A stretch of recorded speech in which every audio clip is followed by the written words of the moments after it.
Well, I interviewed Trap Lord Ross, and you call cap on a lot of the stuff he puts out. He said he's a hell of a detective. It doesn't mean it's all true. Yeah, dude, that's weird.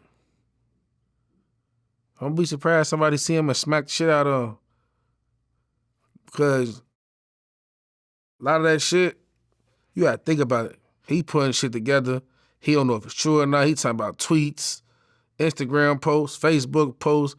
He got people calling him, telling him this, and that. You gonna get somebody hurt, gang. You still got motherfuckers, families out here. Imagine a motherfucker just got out of jail. Don't know shit about the internet for real. They been gone 10 years. They don't really pay attention. And they get on there, what the fuck is this? And watch something. Oh, that's who killed my nephew? And crash out, bro. And then come to find out that ain't even true. You gonna get a lot of people hurt. That's how DJ Academics got a lot of targets on people's backs for that shit. Putting shit together, giving people nicknames. That shit get people fucked up, bro.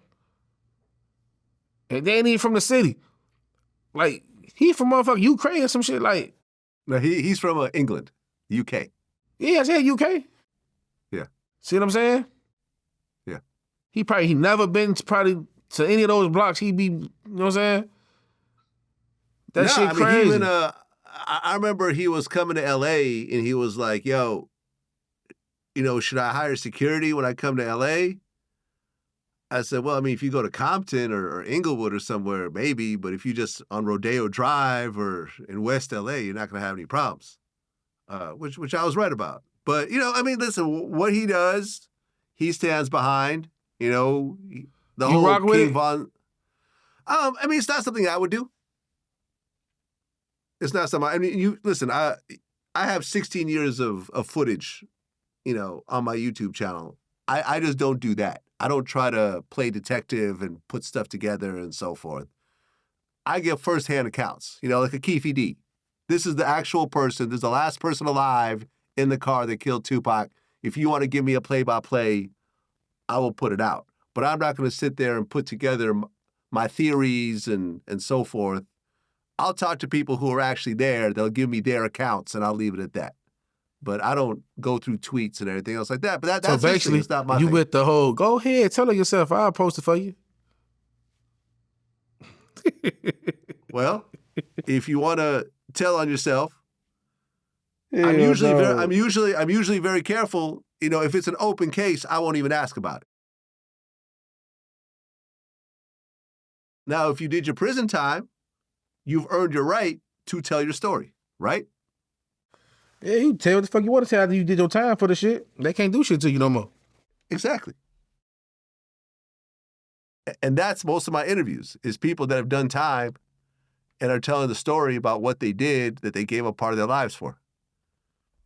That's different. That's 99% of my interviews. That ain't snitching shit. He did his time for it. He could talk about this shit all day. Exactly.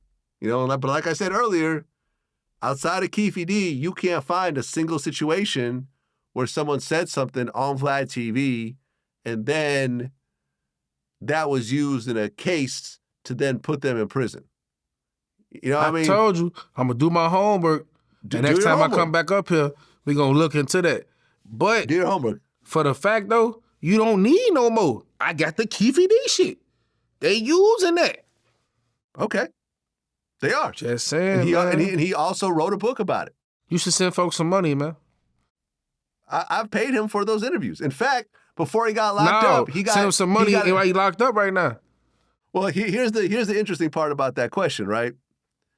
And this just happened recently.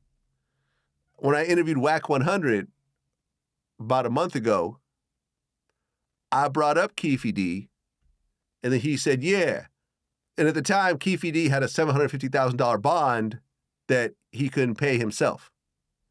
So Wack100 in our interview said, yeah, I'm going to actually come up with $75,000 for that bond, and I'm going to, film some footage on him and maybe turn it into a documentary afterwards while he's out. I'm like, all right, cool. That's your business. So at the bond hearing,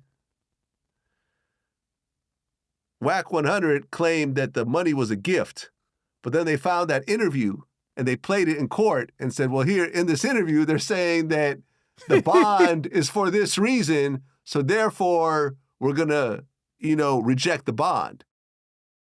Talking too much. Is that my fault? Is that Wack's fault? Whose fault is it? Wack volunteered that information. When I call Wack, he wasn't mad at me. It's answer the question when I said, when people call you the police and you ask the question and they still answer it, you can't call them by the police because you answered the question. He fucked that up himself. He volunteered that information. I didn't even know he was posting a bond. That was something he completely volunteered that came out of nowhere. He didn't slap a shot his own ball head. And he never said, he didn't say, oh, by the way, Vlad, don't put that out. He was cool with it all coming out. For sure. That's on him. And I didn't even know. I thought if you put up a bond, you could put up a bond. As long as it's legal money, I didn't know that a bond could get rejected for a certain reason. That's news to me. They could do shit like that. Like I said, he fucked that up. So when he see this, he need to slap the shit out of his own ball head. Listen, Wack is pretty good at taking responsibility for his actions and the actions of his artists. When Blueface got locked up and I hit him up, I said, I'm sorry it's happening. He said, hey, man, repercussions to his own actions. I told him not to go to Vegas. He decided to go to Vegas. He gets locked up. What do you want me to do about it? Krishan Rock. I told her not to go to court. You have an active warrant out. She's like, oh, that's in Oklahoma. By the time I'm there, they're not going to come get me in Oklahoma. They went and got her in the courtroom, and now she's in jail. Oh, she locked up right now? What's that? She locked up right now? She's locked up right now, yeah. Damn, free shorty. I ain't know that. He told her not to do it. She has active warrants out. But at the end of the day, if a person wants to not listen to anyone and do what they're going to do, shit happens. I give you that. That. Yeah, man, but I stand behind my shit. You can bring up all that stuff. You can go look it up after we're done. Please I'm do. looking all this shit up. I ain't gonna lie to you. Yeah, look it all up, man. Listen to how confident I sound right now when I'm telling you this. You could be a good-ass liar. Maybe. So look it up on your own. I'm doing my homework. There you go. Well, look, man, FBG Bigga, man. Like I said, I'm sorry for your loss with Duck, with Brick, the other FBG members that have lost their lives, as well as other people that we probably haven't talked about. Just keep pushing out there. I'm glad that you're out here healthy, raising your kids, doing your thing, man. I wish you all the best. For sure, man. Good for having me on this motherfucker, man. Oh, yeah. I give my boy Tito a shout out, man. Tito, he got me together on the cut, man. Real nigga shit. Y'all, yeah. Go fuck with my boy, man. Best barber in the city, man. But no, good looking for having me on this motherfucker. I fuck with your platform, guy. We're going to be back after I do my homework. We're going to politic or something, All right. For sure. You can come talk your shit when you come back next time. For sure that. OT, FBG, gang. That's what it is. Peace.